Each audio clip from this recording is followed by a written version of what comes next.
சூரியபுரி நாட்டு தளபதி ராஜநாத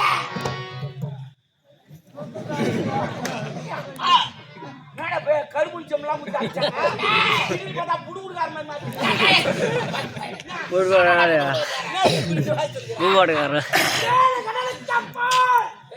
அந்த கருமாரியை வணங்கி பல மரங்களை பெற்றிருக்கிறேன். நம்ம தெரியல கால் போயிடுச்சு அங்க போய்